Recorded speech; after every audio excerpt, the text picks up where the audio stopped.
अस्सलाम वालेकुम। मेरा नाम डॉक्टर सबा है। मैं आईएमसी हॉस्पिटल में कंसल्टेंट गायनेकोलॉजिस्ट हूँ।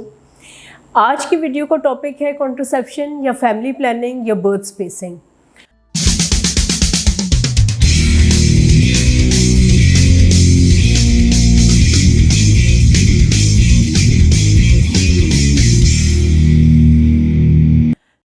कॉन्ट्रासेप्शन पाकिस्तान के लिए एक मैरिड कपल के लिए और जनरल पॉपुलेशन के लिए एक बहुत इम्पॉर्टेंट टॉपिक है, because we are facing the problems of population explosion.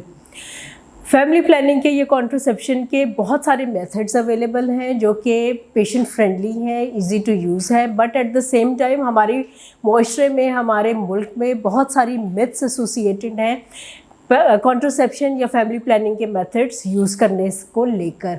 सो आज की वीडियो में मैं आपको उन सारे मेथड्स के बारे में बताऊंगी, उसके इस्तेमाल का तरीका, उसके इफ़ेक्ट्स, उसकी इफ़ेक्टिवनेस, उसके फ़ायदे और उसके नुकसानात थोड़े से, और इसके अलावा मैं आपको बताऊंगी कि आपके लिए कौन सा मेथड बेस्ट है।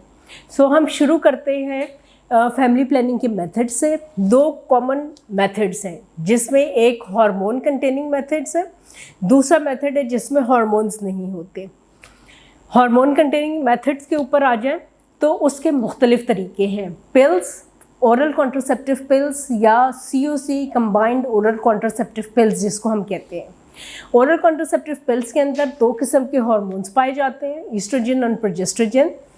सबसे कॉमनली यूज्ड मेथड है पूरी दुनिया में, बिकॉज ये इजी टू यूज़ है, ख़ातून के अपने कंट्रोल में है, जितनी ड्यूरेशन के लिए उसने इस्तेमाल करना है वो आराम से इस्तेमाल कर सकती है और हाईली इफ़ेक्टिव मेथड है अगर उसको सही तरीके से इस्तेमाल किया जाए। उसके इफ़ेक्ट्स के अंदर क्या है, बाज़ ख़वातीन को पीरियड्स में रेगुलरिटी आ जाती है, बाज़ लोगों में वाटर रिटेंशन की वजह से थोड़ा सा वेट इंक्रीज़ हो जाता है, बाज़ लोगों में मूड स्विंग्स हो सकते हैं, चेहरे पे एक्ने निकल सकती है और डिप्रेशन एंड लो मूड की तरफ वो चले जाते हैं। इसका ये मतलब नहीं है कि हर किस्म की खातून या बच्ची जो OCPs यूज़ करे उसको ये सारे साइड इफ़ेक्ट्स आए। बाज़ लोगों में जो प्रोन है उस सिर्फ उन्हीं में ऐसे आते हैं। Majority of the couples, majority of the patients और ख़वातीन जो ये COCs यूज़ करती हैं वो बहुत आसानी से इसको मैनेज कर लेती हैं, बिकॉज बहुत ईजी टू यूज़ है और यूज़र फ्रेंडली मेथड है। किन लोगों में ये यूज़ नहीं करना?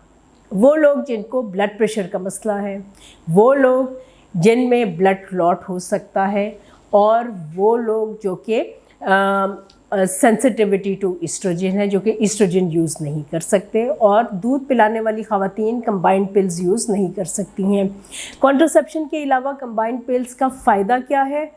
हर्सुटिज़म नहीं होता, चेहरे पे बाल नहीं निकलते, एक्नी को कम करता है, पेल्विक इन्फ्लेमेटरी डिजीज़ को कम करता है, ओवेरियन सिस्ट जो ओवरीज में पानी की थैलियाँ बन जाती हैं उसको कम करता है, पीरियड्स को रेगुलेट करता है। आपने सुना होगा कि वो ख़वातीन या बच्चियाँ जिनमें एबनॉर्मल पीरियड्स हो जाते हैं तो डॉक्टर्स उनको ओरल कॉन्ट्रासेप्टिव पिल्स लिख के दे देती हैं। सो ये इसका एक फ़ायदा है। दूसरा मेथड है ओरल कॉन्ट्रासेप्टिव पिल्स के अलावा progesterone only pills. Progesterone only pills के अंदर सिर्फ एक हार्मोन पाया जाता है जिसको हम प्रोजेस्ट्रोजन कहते हैं। वो ख़वातीन जो कि ईस्ट्रोजन नहीं ले सकती, जिनका ब्लड प्रेशर ज़्यादा है या जिनके ब्लड क्लॉट का मसला है, उनमें हम प्रोजेस्ट्रोजन ओनली पिल्स हम कह सकते हैं कि वो इस्तेमाल कर लें। और इसके अलावा दूध पिलाने वाली ख़वातीन भी प्रोजेस्ट्रोजन ओनली पिल्स कॉन्ट्रासेप्शन के लिए यूज़ कर सकती हैं। इस्तेमाल करने का तरीका ये है कि पूरे दिन में एक गोली खानी है और कोशिश करें जो टाइम आपने फ़िक्स किया है हर रोज़ आप उसी टाइम पे वो गोली खाएं। इसके अंदर हमारे पास सेफ्टी विंडो थोड़ी सी कम है।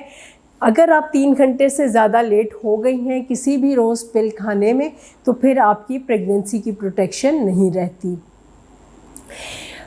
इसके भी साइड इफ़ेक्ट्स में आता है थोड़ा सा वाटर रिटेंशन और वेट पुट ऑन करना, एबनॉर्मल हेयर ग्रोथ हो सकती है, मूड चेंजेस हो सकते हैं, डिप्रेस्ड लो मूड हो सकता है, और मेंस्ट्रुअल इरेगुलरिटीज़ हो सकती हैं। पीरियड्स ख़त्म हुए थोड़े दिन के बाद दोबारा स्पॉटिंग हो गई। लेकिन ये सारी की सारे जो प्रॉब्लम्स हैं वो बहुत माइल्ड हैं, हर एक में नहीं होते, परसेंटेज इसकी बहुत कम है और ये रिवर्सिबल है। तीसरा मेथड जो कि हार्मोन कंटेनिंग है, जो ख़वातीन डेली की पिल्स नहीं खा सकती हैं उनके लिए इंजेक्शंस मौजूद हैं। हर 3 महीने में एक दफ़ा आप वो इंजेक्शन लगवा लीजिए ताकि आपके अंदर कॉन्ट्रासेप्शन की विंडो रहे। इसके साइड इफ़ेक्ट्स के अंदर हार्मोन्स वाले ही हैं कि आपका वेट पुट ऑन हो सकता है, वाटर रिटेंशन हो सकती है, लो मूड हो सकता है, in between the period spotting या ब्लीडिंग हो सकती है, थोड़ा सा आप डिप्रेशन की तरफ जा सकती हैं। ओके, चौथा मेथड जो कि सबसे ज़्यादा नया मेथड है, इनोवेटिव मेथड है, आप और पिछले जितने भी मेथड्स थे हार्मोनल कॉन्ट्रासेप्शन के, उनके ऊपर रिसर्च करने के बाद ये मेथड बना है। क्योंकि ये न्यू इनोवेशन है इसलिए उसके इफ़ेक्ट्स भी ज़्यादा इम्प्रूव्ड है, हार्मोन की क्वांटिटी भी कम है और इसमें हार्मोन से रिलेटेड साइड इफ़ेक्ट्स भी बहुत कम है। उसको हम कहते हैं subdermal implants. Subdermal implants flexible, बहुत सॉफ्ट प्लास्टिक की छोटी सी रॉड्स हैं, 1 या 2। इसको हम अंडर लोकल एनेस्थीसिया स्किन को सुन करके आर्म में स्किन के नीचे इंजेक्ट कर देते हैं। एक दफ़ा इसको हमने इंजेक्ट कर दिया तो it is good to go for 5 years. 5 साल तक ये आपको कॉन्ट्रासेप्शन की सेफ्टी प्रोवाइड करता है। इसके इफ़ेक्ट्स के अंदर वही मेथड, वही इफ़ेक्ट्स हैं जो कि मैं आपको पहले बता चुकी हूँ, लेकिन बहुत कम, बिकॉज़ इसमें बहुत कम हार्मोन की क्वांटिटी डेली रिलीज़ होती है और पूरी बॉडी के ऊपर इसके साइड इफ़ेक्ट्स बहुत कम हैं। क्लाइंट्स का कंटिन्यूएशन रेट और सेटिस्फेक्शन रेट इसमें बहुत ज़्यादा इम्प्रूव्ड है। हमारे पास वो ख़वातीन जिनके कोई रिलेटिव्स बाहर हैं जिन्होंने यूज़ किए हुए ये मेथड, तो वो पूछते हुए हमारे पास आती हैं कि आपके पास सबडर्मल इम्प्लांट्स अब पाकिस्तान में मौजूद हैं या नहीं हैं। सो हमारे पास अवेलेबल हैं।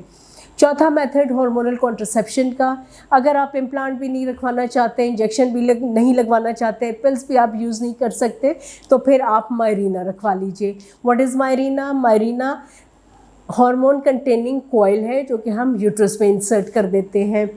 यूट्रस में इंसर्ट करने से हार्मोन सिर्फ यूट्रस के इर्द गिर्द ही रिलीज़ होता है और उधर इफ़ेक्ट करता है। पूरी बॉडी में इसके साइड इफ़ेक्ट्स या इफ़ेक्ट्स बहुत कम हैं। ये भी हाईली इफ़ेक्टिव है और कॉन्ट्रासेप्शन के अलावा इसका फ़ायदा ये है कि जिन लोगों में पीरियड्स हैवी आते हैं, जिन लोगों में बहुत फ्रीक्वेंट पीरियड्स आते हैं या जिन लोगों में बहुत क्रैम्पिंग होती है, उनके पीरियड्स के फ़्लो को मायरीना कम करता है। ऐसी ख़वातीन जिनमें पीरियड्स की एब्नॉर्मलिटी हो तो उनमें हम अब world over first choice is Mirena insertion. हम उसकी ट्रीटमेंट के लिए भी मायरीना रखते हैं along with the contraception. Okay, so अब फोर्थ मेथड पे आ जाएं जो कि विदाउट हार्मोन कंटेनिंग है। उसमें आ जाता है आपका कॉपर टी कॉइल या फिर मल्टी लोड। ये टी शेप की एक डिवाइस है जिस पे कॉपर लिपटी होती है। इसको हम यूट्रस पे इंसर्ट कर देते हैं। सिंगल टाइम की इंसर्शन है, एडमिशन की ज़रूरत नहीं है। It is very pain free, it is very user friendly. एक दफ़ा ये इंसर्ट हो जाती है तो इसके बाद आपको याद भी नहीं रहता कि आपने कोई कॉन्ट्रासेप्शन का मेथड प्रैक्टिस करना है। इसके आपकी बॉडी पे कोई इफ़ेक्ट नहीं है बिकॉज इसमें हार्मोन कोई रिलीज़ नहीं हो रहा, ओव्यूलेशन नॉर्मल हो रही है, हार्मोन की डिस्टर्बेंस नहीं हो रही और ये यूट्रस में पड़ा हुआ है जहाँ पे इसने रहना है। इसकी सेफ्टी की वजह से और इम्प्रूव्ड इफ़ेक्टिवनेस की वजह से WHO ने इसको 12 ईयर्स तक इफ़ेक्टिव करार दिया है। इसके साइड इफ़ेक्ट्स में या अनटूवर्ड्स इफ़ेक्ट में आप ये कह लें कि पहले 1 या 2 पीरियड्स हो सकता है थोड़े से क्रैम्पी हो, पेनफुल हो, थोड़े से हैवी हो। इन बिटवीन द पीरियड्स आपको स्पॉटिंग हो सकती है या फिर पीरियड्स थोड़े से फ्रीक्वेंटली आ सकते हैं। ये रिवर्सिबल है, पहले 2 या 3 साइकिल में ऐसा होता है एंड वंस कॉपर टी या फिर multi load is settle with the uterus तो फिर आपको 12 साल तक पार्टी ही पार्टी है। आपको ध्यान भी नहीं करना कि आपकी यूट्रस में या आपकी बॉडी में कोई चीज़ मौजूद है और हाईली इफ़ेक्टिव रिवर्सिबल कॉन्ट्रासेप्शन है। इसको जब भी हम रिमूव करेंगे वेजाइना से आपका यूट्रस, आपकी body is ready to conceive because ये आपकी ओव्यूलेशन को या हार्मोन को डिस्टर्ब नहीं कर रही। It is highly recommended